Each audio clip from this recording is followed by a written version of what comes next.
Así continuamos entonces con el estudio y sacando alimento El viaje iniciático de José Luis Parisé, donde es un libro donde encontramos perlas que nos pueden alimentar, y eso es lo que estamos aprovechando en este tiempo. Así que muy bien, seguimos exponiendo, seguimos aprendiendo, seguimos masticando, seguimos sacándole el jugo y las vitaminas y proteínas que contiene este material. Lo dejo en las manos de, ¿quién? Carmita primero, y organiza ahí el grupo. Bueno, muchas gracias.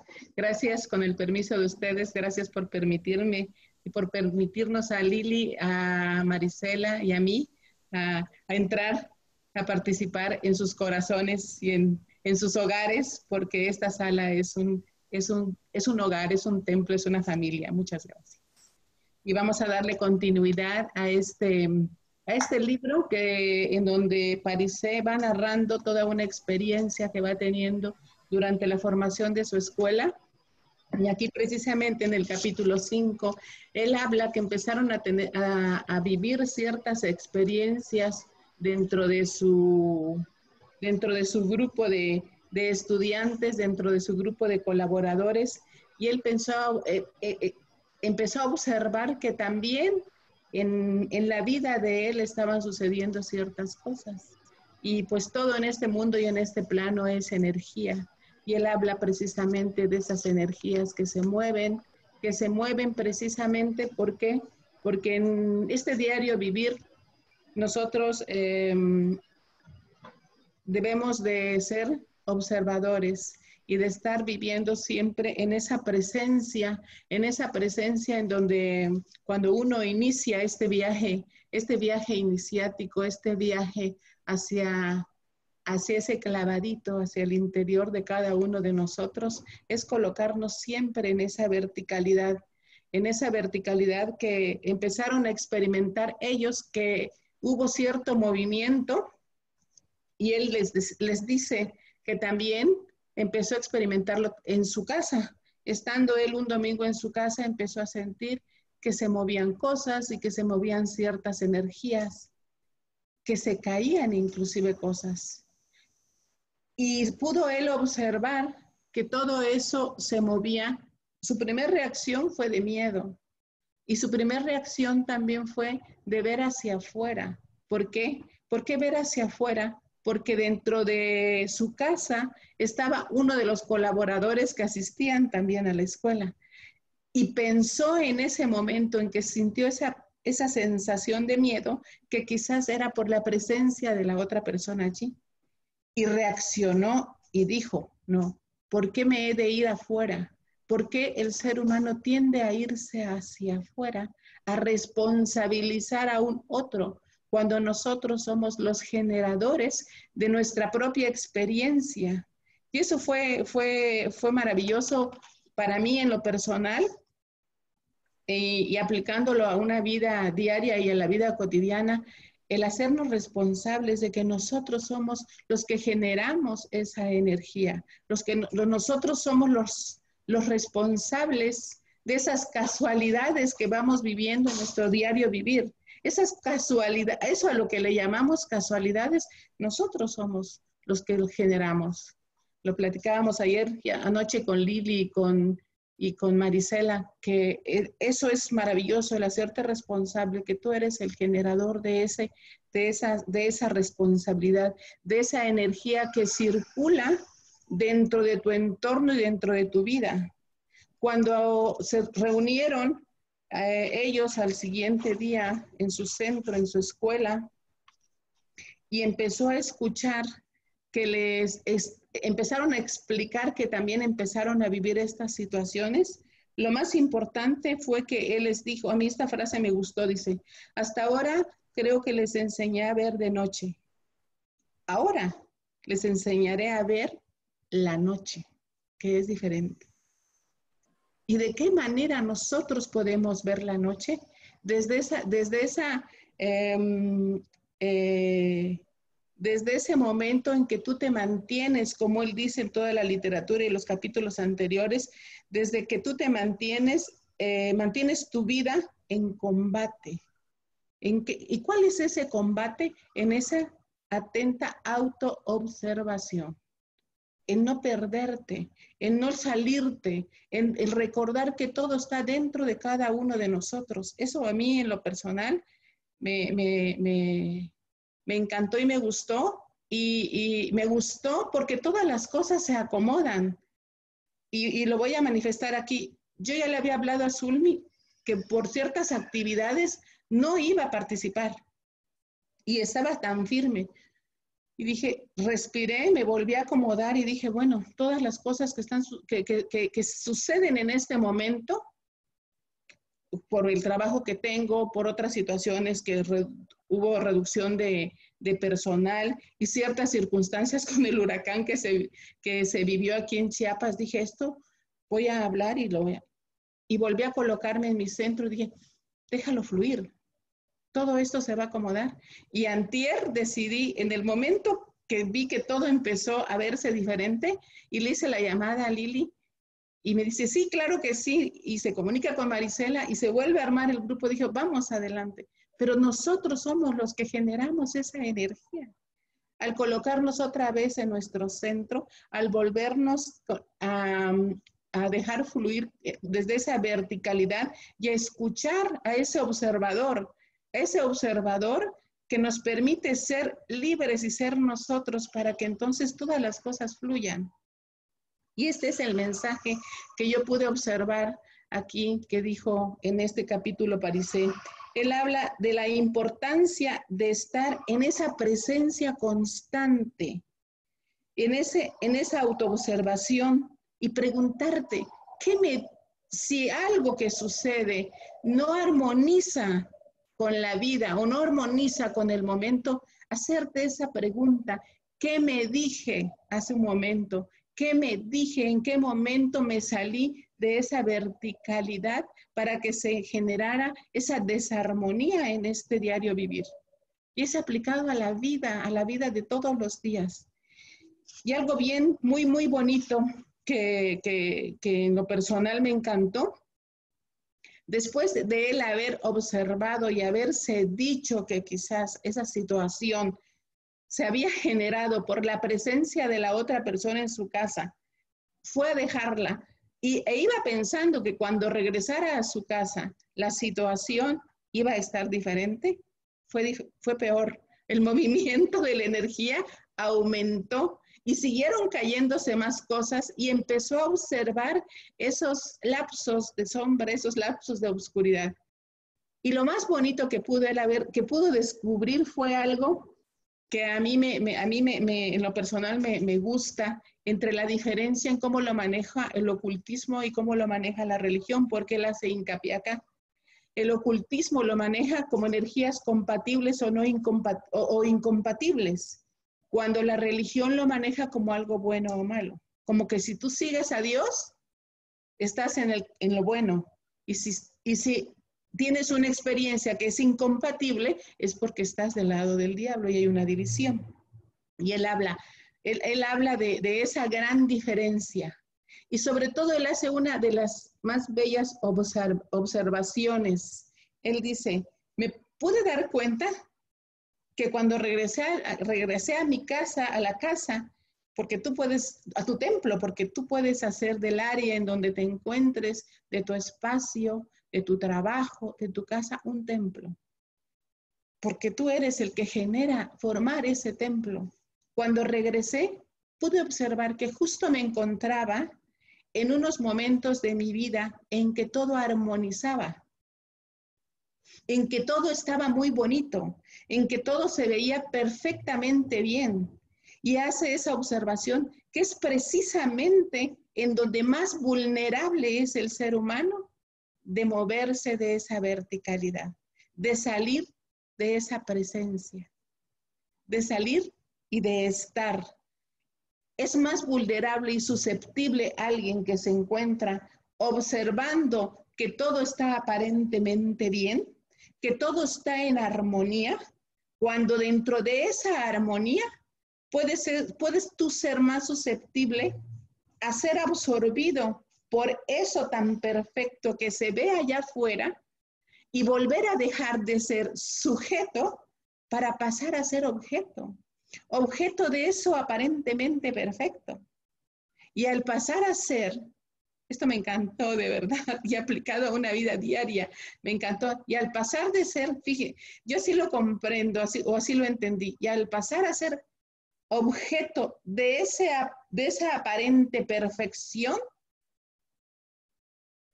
pasas a ser dejas de ser sujeto y pasas a ser objeto y a vivir lo que viven todos los demás y dejas de vivir tu propia historia o tu propia vida. Porque si vemos como un rebaño, si vemos un rebaño de ovejitas, vemos una gran perfección en ese rebaño de ovejitas. Sin embargo, dentro de esa perfección está lo imperfecto. Porque dentro de esa perfección de ese rebaño, todos son objetos. Porque todos siguen. Ahí van, siguiendo. No hay sujetos. Y me gustó porque el observar nuestra vida diaria y cuando empecemos a ver hacia afuera y creamos que está todo aparentemente muy bien, volvernos a colocar en presencia. En esa presencia, ¿para qué? Para no ser presa de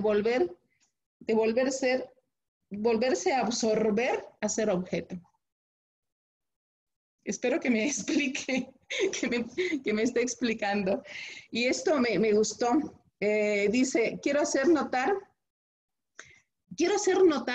que no existe nada, no existe ni malo ni bueno, sino energías compatibles o energías incompatibles, nada más. Para ti, para tu propio viaje o para tu propia experiencia de vida, de una vida diaria o cotidiana, preguntarte y hacerte responsable que tú eres el generador de esas energías, tanto compatibles como incompatibles.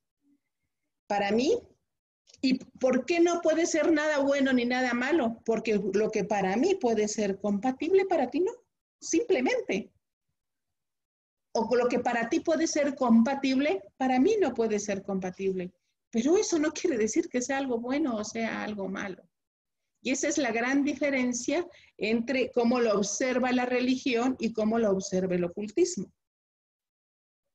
Es una gran fuerza. Aquí dice, es realmente determinante no perder de vista esta cuestión, pues es una de las puertas de entrada por la cual se ingresa uno de los mayores riesgos en los que ha caído la humanidad.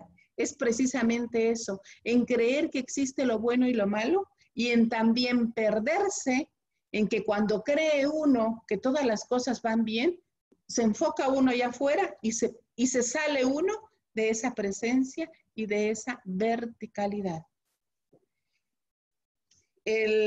Por eso el ocultismo lo llama, ¿cómo es que llama a Dios? Lo llama como el absoluto, como lo todo, como lo que compone y envuelve todo. Y podrán surgir dentro de eso absoluto y dentro de esa experiencia de vida que tenemos nosotros, podrán surgir energías compatibles o energías no compatibles, nada más. Es como yo lo interpreté. Muy lejos de esas concepciones se ubica la enseñanza, donde el concepto de Dios jamás es apartado de la concepción original y también nos invita a que hagamos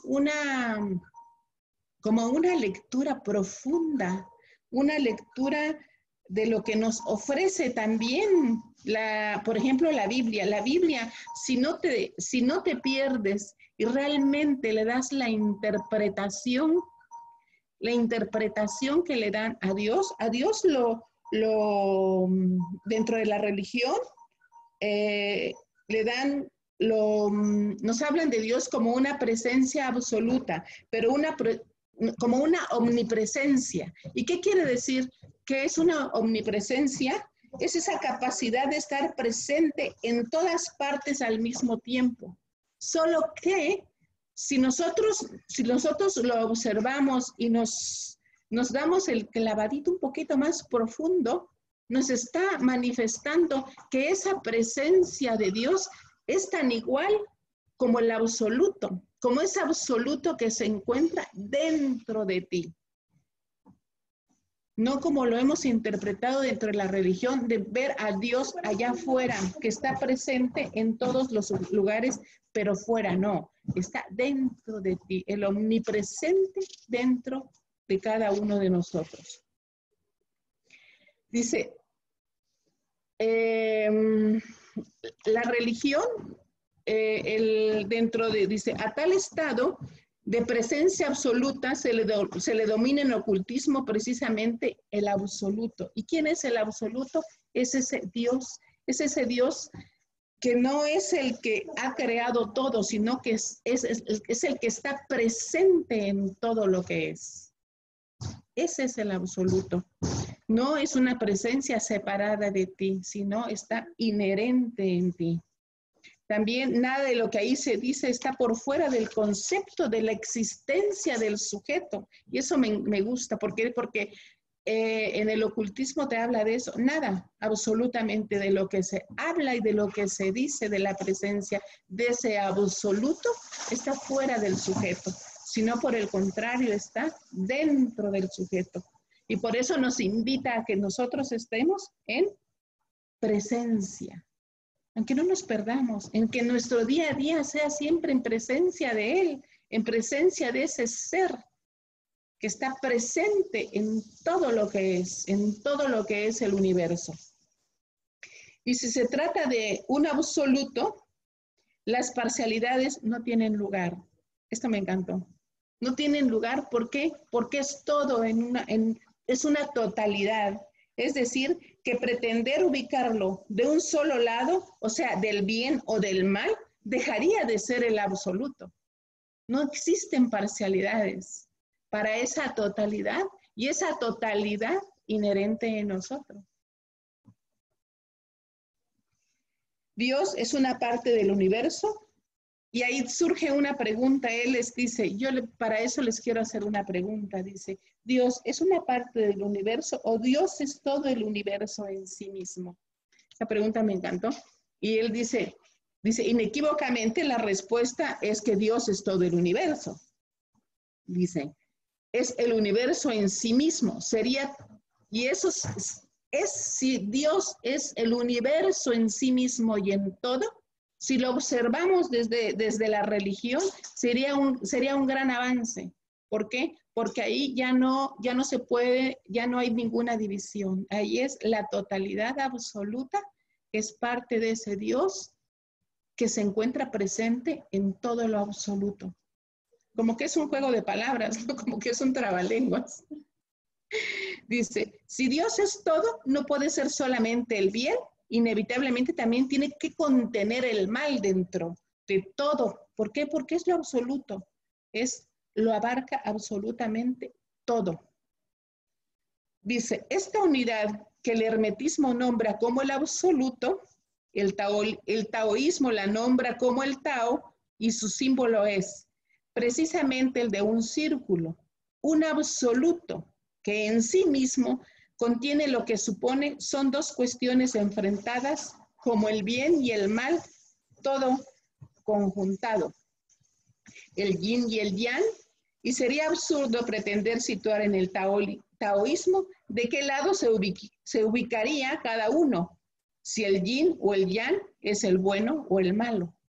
No hay divisiones, todo está conjuntado en todo lo que es. Simplemente hay lo que resuena y lo que es lo que les decía hace un momentito.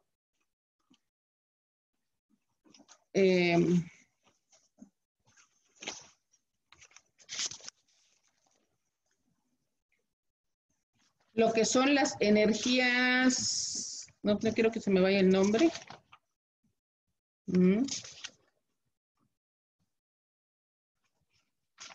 A ver. ¿Compatibles será? ¿Energías compatibles? Ajá, las energías compatibles o las energías no compatibles. Ya se me había ido el nombre, gracias.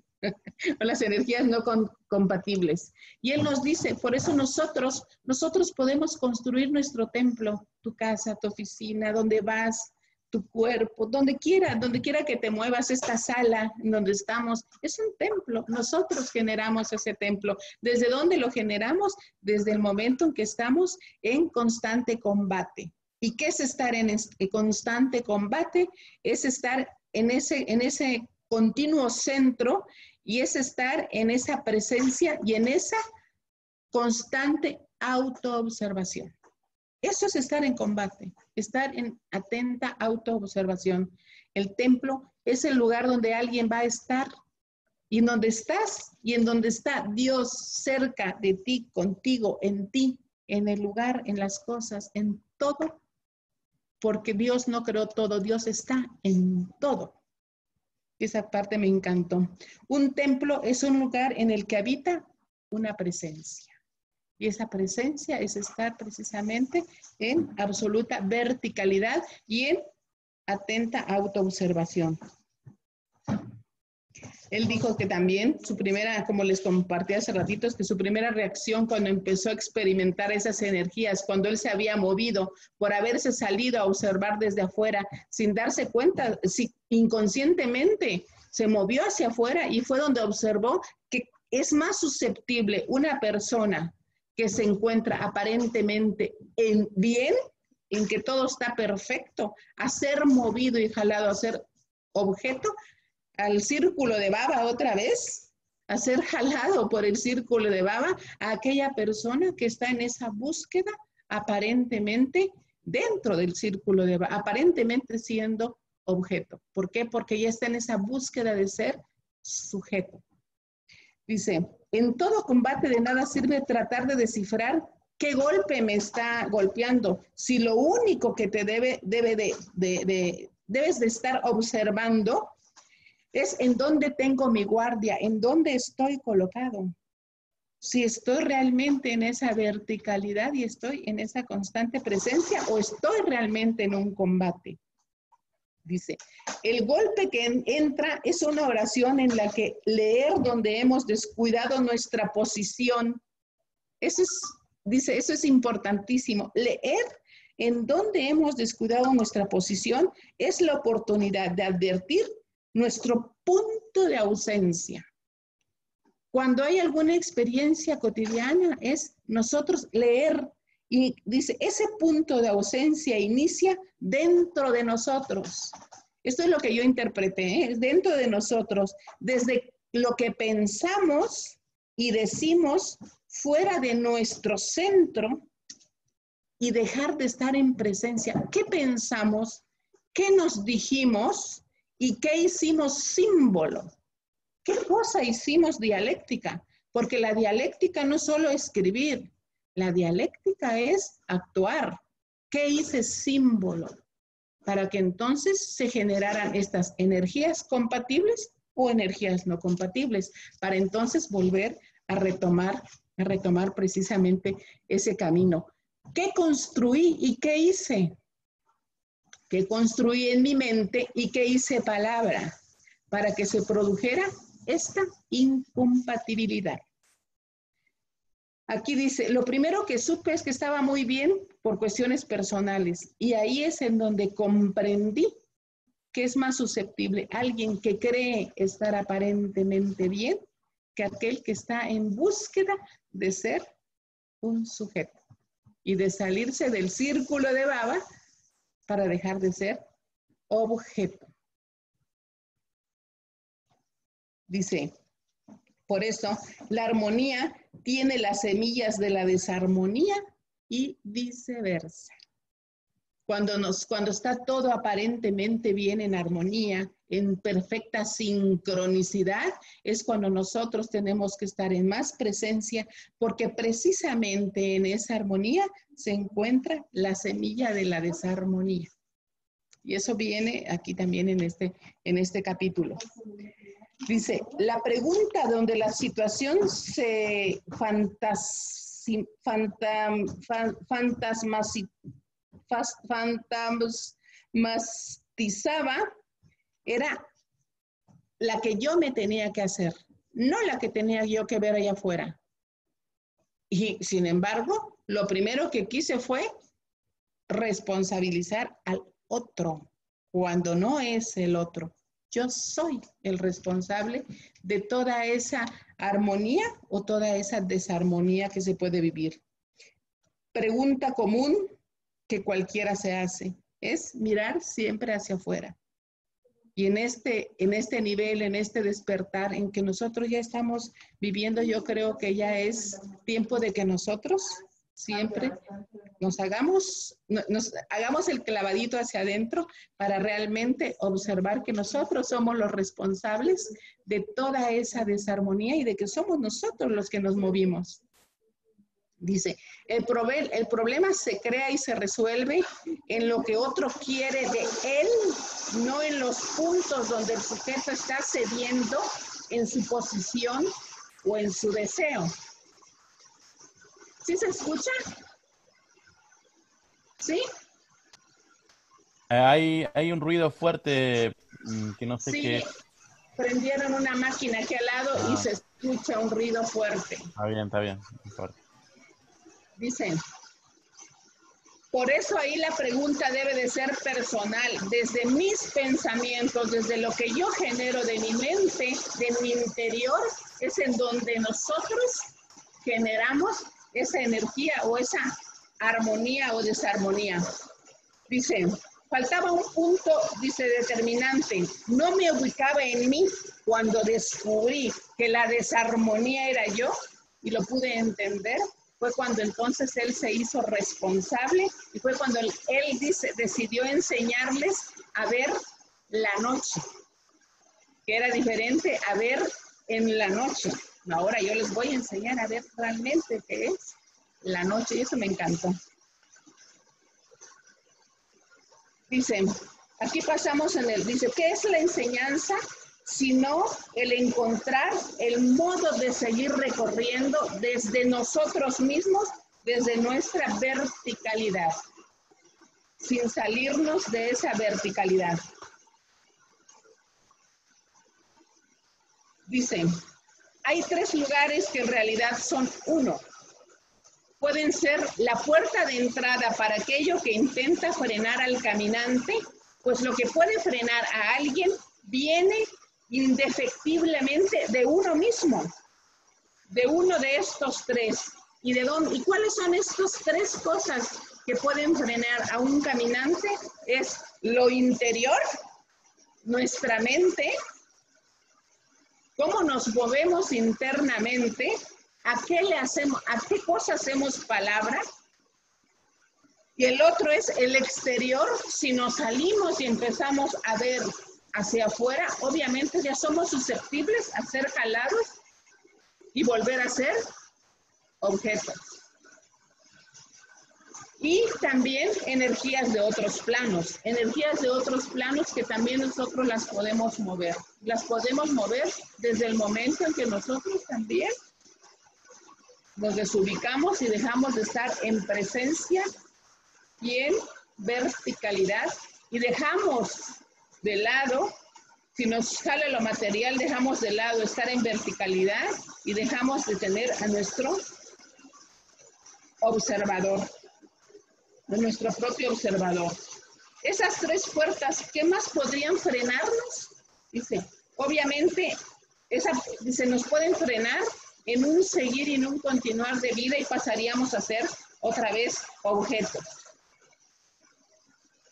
Dice, la escena habitual donde en lo cotidiano alguien no puede avanzar, se frena porque las programaciones históricas que se le han hecho le funcionan como círculo de baba y le impiden operar o le impiden dar el paso. Aquí yo lo interpreto así. Toda esa historia, toda esa información que nosotros ya traemos impregnada por nuestros ancestros, en determinado momento nos pueden frenar. Nos pueden frenar si nosotros no tomamos la decisión de salir de ese círculo de baba y en lugar de repetir, nosotros trascenderlo y pasar a ser sujetos para escribir nuestra propia historia.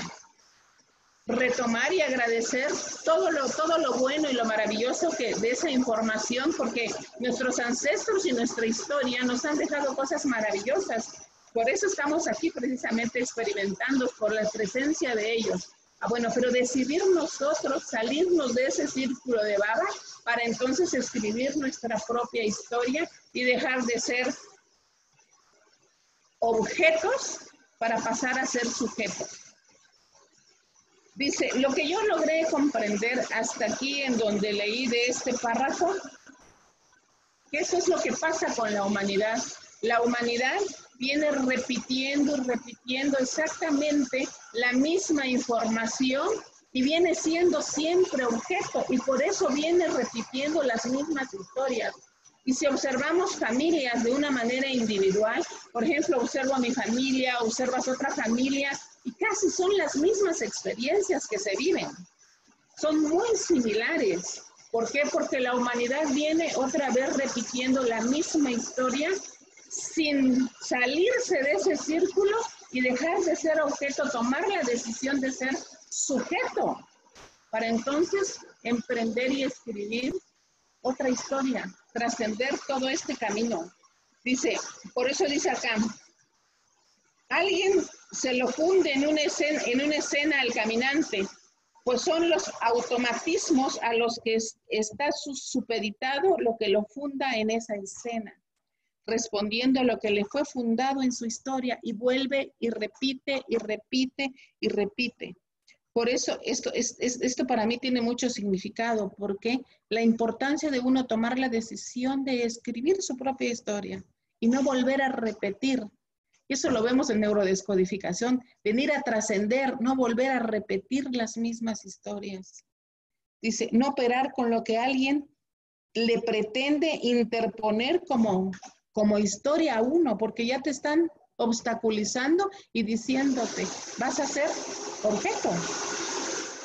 Y ahí se está frenando una vida. Aquí es tener la firmeza de salir del círculo de baba establecido y tomar la decisión de ser uno, de pasar a ser sujeto. Dice, ¿qué pasará si algo que viene de otro plano, que por lo tanto no es de afuera ni de adentro, se le interpone y él no lo advierte? Él hace esa pregunta. ¿También logrará frenarlo?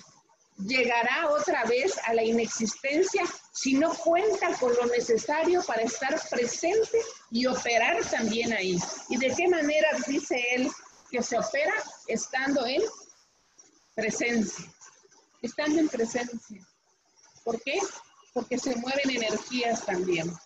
Dice, 3 frentes para una misma cuestión: avanzar o frenarse, existir o inexistir, vivir o vivir muertos.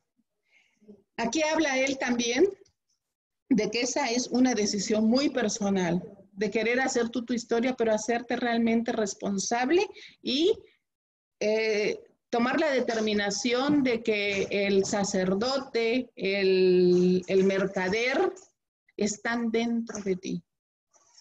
Tú eres, dentro de ti está ese sacerdote, está ese mercader. Son 3 situaciones que las enmarca él muy puntualmente. Aquí están. Y el guerrero. El guerrero, el sacerdote y el mercader están dentro de cada uno de nosotros. Y que el guerrero y el mercader son hijos del sacerdote y están dentro de ti. Están dentro de ti y tú eres el que decide firmemente seguir ese camino, seguir y escribir tu propia historia. Él nos dice que es importante conocer cómo funcionan para poder avanzar desde la postura de ser un sujeto y dejar de ser objeto. Dice, para eso, dice él, por ignorar todo este tema es que se precisan miles de encarnaciones para lograr una vida, porque ignoramos este tema. Y él habla aquí también, dice, hemos hablado de una guerra, dice, hasta ahora, aunque sin decirlo explícitamente, hemos recorrido lo que posibilita estar presente en una de estas tres puertas, estar presente y estar firmemente presente en estas puertas. Hemos hablado de una guerra no ignorante. Es una guerra que siempre ha estado presente, sin embargo, nosotros de una u otra forma no la hemos interpretado o no nos hemos involucrado a investigar. A mí me gusta en una de las partes que él habla él habla de lo que se repite también, que nosotros nos demos la oportunidad de conocer lo que se repite en cada uno de los iniciados. Todos los iniciados vienen repitiendo ciertas cosas, siempre repiten lo mismo y nosotros que seamos observadores, qué cosa es lo que se repite en lo diferente y repetir eso que vemos en lo diferente en los iniciados es lo que los ha hecho llegar a ser. Porque ellos no inventan, ellos siguen algo que ya establecido, algo que ya está establecido, algo que ya está. No andan inventando nuevos caminos, sino ser observadores. Y yo creo que en una vida cotidiana, observar que en mi vida cotidiana vivo repitiendo desde hace años que hace que esas energías no sean compatibles y me obstaculicen para salir adelante en esta vida. Y yo así lo logré interpretar y no sé, salvo lo que ahorita platiquemos, creo que es una observación bastante profunda que nos invita a hacer Parisé aquí. Y lo veamos desde nuestra vida y ahora lo veamos desde los grandes iniciados. Todos han hecho lo mismo. No han inventado otras cosas ni otros caminos, pero que aprendamos a observar qué han hecho ellos, qué han repetido, qué hay de lo mismo en lo diferente, que han llegado a hacer a un lado esos obstáculos. Simplemente ni los encuentran. No encuentran esos obstáculos. ¿Por qué? Porque no andan inventando fórmulas. Ya está. Y ser observadores de qué es lo mismo en lo diferente para nosotros ir encontrando precisamente, ir haciendo a un lado en una vida cotidiana y avanzar y avanzar y avanzar. Dice aquí, ese guerrero de la paz nos indica el camino y ese guerrero de la paz que nos indica el camino está dentro de nosotros corazones, dentro de esa presencia que nosotros generemos en nuestra vida. Si no se crea algo que pueda hacer dudar de la existencia, sería imposible soportar la inexistencia. Creer que algo no existe exceptúa de recorrer para intentar alcanzarlo. Ya está todo, ya existe, ya está establecido. Dejemos, yo creo, quizás de inventar y empecemos a observar lo que ya está. Empecemos a observar lo similar en lo diferente y lo que repiten, dice. Y algo absolutamente oculto y a la vez manifiesto sale a la luz en cuanto intentamos situar al guerrero. Nunca es localizable por fuera, nunca es localizable por fuera de cierta confusión que se presenta, siempre del mismo modo, combinando, encarnando justamente tres cuestiones. Y está dentro de cada uno, ¿eh? Dice, y para aquí quiero hablar de uno de los personajes más conocidos, y el más conocido quizás, y este personaje sin duda en Occidente es Cristo. Me encanta, me encanta cuando habla aquí esta parte dice, todas las características recién mencionadas sitúan tanto al guerrero como a Cristo, es decir, sitúan a Cristo como un guerrero. Y yo creo que ahí es una situación para las personas que son realmente cristianas. Ubicar a Cristo como un guerrero, creo que es una revolución interna que puede suscitarse dentro del interior de las personas. Dice, tal vez suene extraño unir las palabras Cristo y guerrero, para muchas personas que son cristianas les puede sonar como muy fuerte. Dice, pero pese a las infinitas deformaciones que de él se hicieron con los siglos, no hay duda de que Cristo estaba en guerra respecto de cómo se debía ser en ese tiempo según los cánones de otros. Cristo en esa época, yo creo que si nos, quizás David tenga un poquito más de información sobre el estudio que Parisé hizo sobre la vida de Cristo, y yo creo que por ahí va este libro, a enseñarnos realmente cuál fue la vida de Cristo, cómo fue realmente, a qué se enfrentó ese Cristo realmente, qué vida fue la que él tuvo.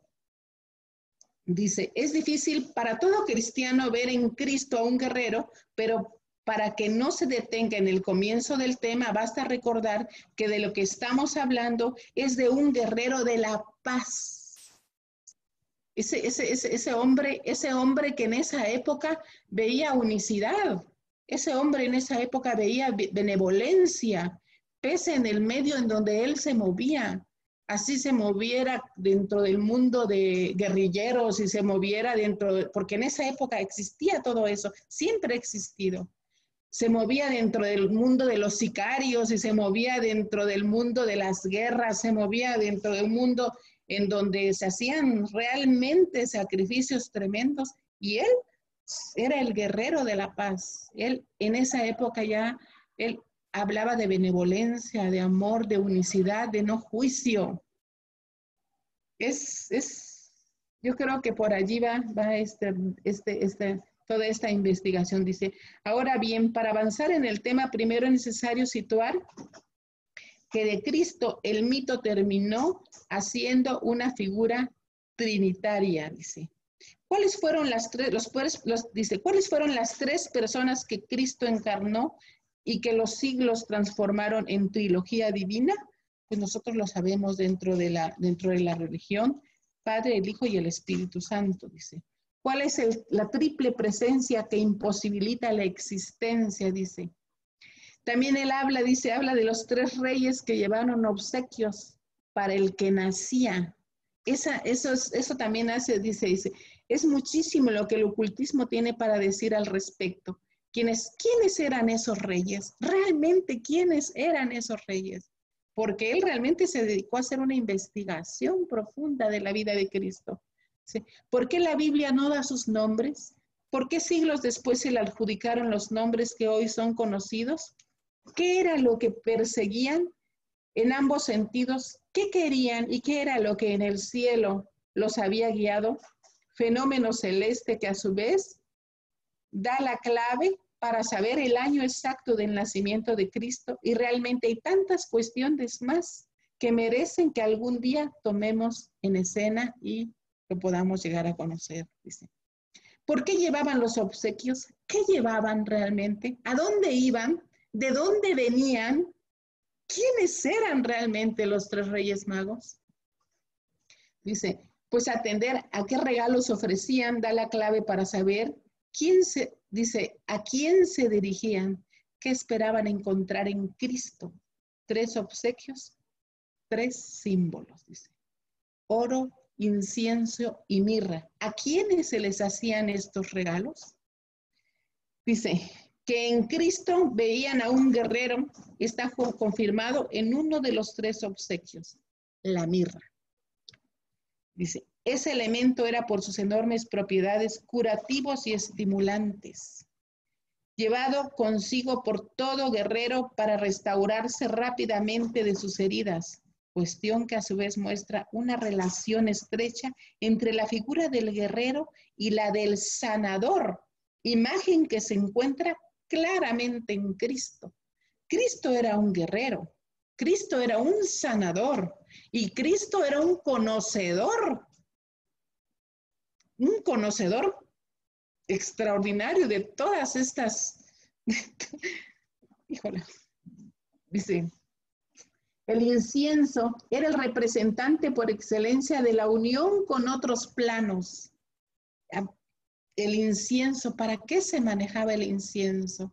para esa unión con esas divinidades, con esa conexión que nos une con esa divinidad. Somos energía, existe esa divinidad. Y si lo vemos nosotros dentro del mundo de la descodificación, y ustedes bien saben, por ejemplo, Parisés, él es también terapeuta.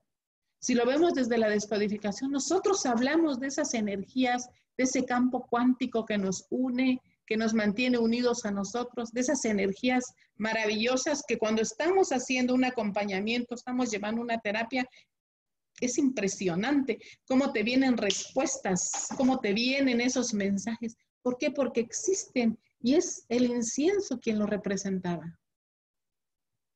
¿Y quién, dice, y quién se esperaba que atienda a esa unión? ¿Quién lo atendía? El sacerdote. Y del sacerdote se deriva el mercader. Y del sacerdote también el guerrero.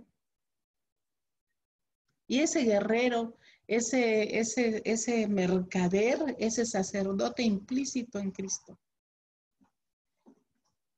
Dice, ¿y el oro? ¿A qué representa el oro? Dice, aquí hay que entender que ya en ese momento histórico el oro era apreciado por su valor material, como lo demuestra la misma Biblia en varios pasajes, y no por su simbolismo espiritual, como en otros tiempos y en otras culturas tales como los egipcios y los incas. Entonces sí, el valor comercial era lo apreciado en el oro. Encontramos aquí en Cristo la imagen que con los siglos y por motivos muy profundos que enseguida veremos, más se intentó tapar la del mercader.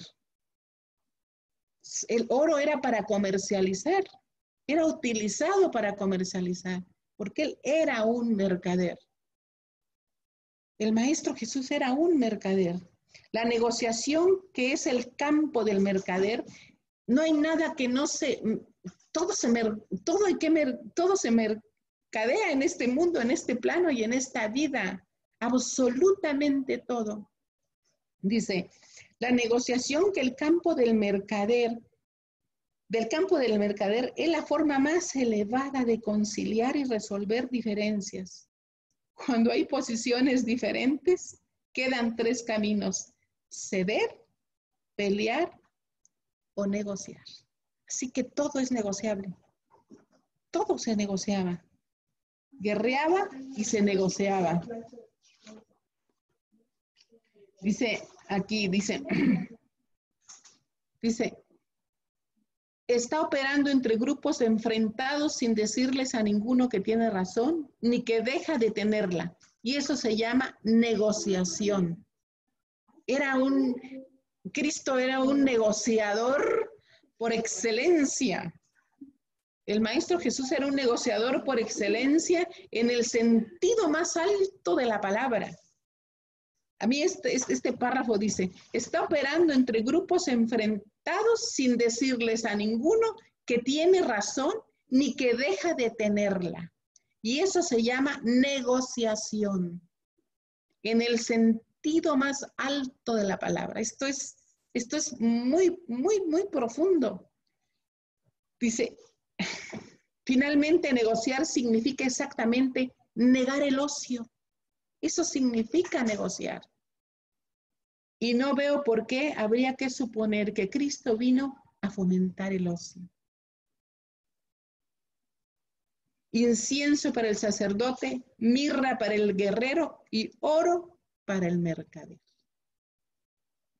3 coronas para que haya un rey. Los 3 obsequios ya presentan lo que luego veremos desarrollado en cada pasaje del Nuevo Testamento.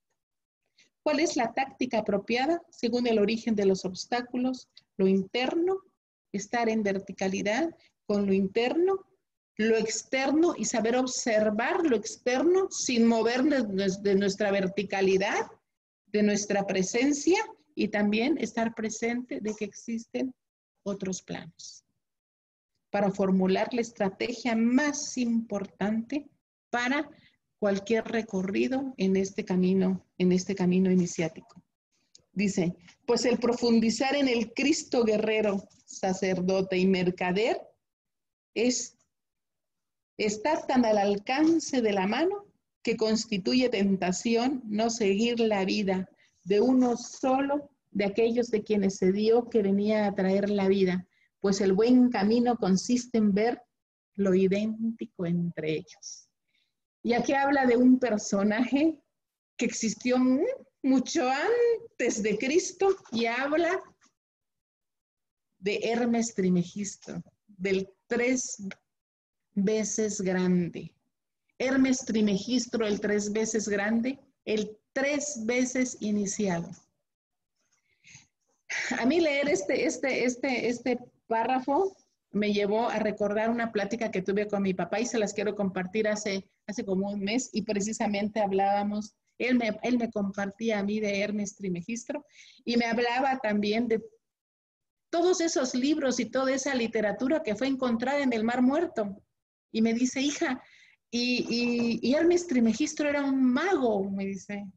Era un mago, Hermes Trismegisto era mercader, era sacerdote, era guerrero, y era lo que formaba un mago. Y me decía, Hermes Trismegisto en su época, cuando él vivió, cuando él estaba en su apogeo, esa vida que vivía, toda esa sociedad, es una vida en una armonía, en una plenitud y en una abundancia de todo lo que se vivía en la época cuando estaba Hermes Trismegisto. Y ahí es observar, y se habla también, me dice, que él fue contemporáneo de Abraham, y Abraham aprendió muchas cosas de Hermes Trismegisto.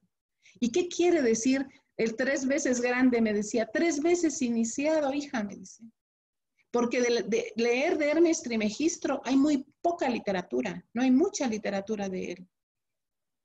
¿Y qué cosa? Y si observas, todos esos iniciados hacían muchas cosas similares. Y yo lo leo y digo, bueno, pues es que es lo mismo que comentábamos con mi papá hace un mes o mes y medio. Dices, wow, ¿qué es? Dice, ¿y quién fue Hermes Trismegisto? Dice, Hermes Trismegisto, el 3 veces grande. Él hablaba del ocultismo. Fue un sabio egipcio paralelo al dios Tot. También egipcio que creó la alquimia y desarrolló una creencia, la creencia sobre la metafísica que hoy son conocidos como hermetismo. Dice, como el hermetismo. Dice, se le atribuye al que anunció el advenimiento del cristianismo, a Hermes Trismegisto, al 3 veces grande, al 3 veces iniciado, se le atribuye el advenimiento del cristianismo, estudios de alquimia y filosofía. Uno de los que estudió a Hermes Trismegisto muy profundamente fue Isaac Newton, dice. Dice, sabio Hermes Trismegisto, dentro del hermetismo, habla principalmente de la magia. Habla de la magia, del conocimiento de las hierbas y piedras preciosas. Nos habla de Dios, del todo bueno. Él hablaba de Dios y para Dios, ¿qué era? Dios era el todo bueno, el absoluto, el todo integrado en uno solo. El todo bueno. Nos dicen, como la inconcebible unidad que constituye al universo. Así lo expresaba Hermes Trismegisto. Y cuenta la historia que Abraham fue contemporáneo de Hermes Trismegisto y aprendió muchas cosas de Hermes. Y habla de la base del ocultismo, porque nos vamos a referir a principalmente a ellos. Hermes Trismegisto es base principal de lo que es el ocultismo, de la magia, de esa magia que surge de ese sacerdote, de ese mercader y de ese guerrero, y de esa magia y de ese sacerdote y ese mercader que somos nosotros. Porque el absoluto está en nosotros. Él está presente en cada uno de nosotros. hablaba de las leyes del universo, dice, de las leyes, en esas leyes en donde está presente el absoluto, el cual es el todo bueno y es el expresado como lo inconcebible, como esa unidad que constituye todo este universo, quien constituye la naturaleza, quien constituye la unidad de lo masculino y lo femenino, esa fusión y esa unidad de lo masculino y lo femenino. Hablaba del tiempo, mire, ese tiempo reflejado como movimiento, porque él hablaba del tiempo como movimiento, no hablaba como un tiempo lineal, sino hablaba del tiempo como ese movimiento que está en constante cambio, en esa constante evolución en la cual estamos todos nosotros, dice. Y ese movimiento, que lo llamamos tiempo, pero realmente es movimiento, se encuentra en toda la naturaleza y en todas las criaturas. O sea que no es considerado como la presencia de Dios como algo que creó, sino es considerado como esa presencia que se encuentra en todo y que está en constante movimiento, y ese movimiento lo conocemos nosotros como tiempo. Cuando no existe un tiempo lineal, simplemente es un movimiento constante y una renovación constante. Y el orden, dice, la base y ese tiempo que es movimiento, es la base de la transformación y la renovación de todas las cosas que hay en el mundo. Y todo eso viene inherente en nosotros. Y todo está en observar qué es lo que se repite en todos los grandes iniciados, para que dejemos de inventar nuevos caminos cuando ya está todo hecho. Es ser, es dejar ser, es hacer lo que se debe de hacer, no lo que creemos que hay que hacer, sino dejar ser, hacer, porque nada es al azar. Solo hay que hacer lo que se debe de hacer y ser conscientes que todo lo vivido es porque nosotros lo hemos generado. Carmita, una pregunta, una pregunta. Está bellísimo todo lo compartido. Tenemos a Liliana y Marisela. Hoy es hasta las 9, nos pasamos 13 minutos ya. ¿Cómo van a hacer? Pasamos para la semana próxima, porque ya hay gente que se compromete una hora nada más, ¿no? Eran las 3 las que presentaban hoy, pero ya no llegan. Sí. Ya terminé. Sí. De hecho, David, quería comentarles que Lili se tuvo que retirar porque tenía una cita. Claro. Entonces, Bueno. pues bueno, si es posible que nosotros lo presentemos para el próximo lunes. El próximo lunes, ahí está, quedamos así. Perfecto. Perdón. Muchas gracias. No te preocupes. El tiempo. Está bien, sí. Miriam, me Oh, fallaste. estuvo re interesante, gracias. Bueno, hasta ahí terminaba.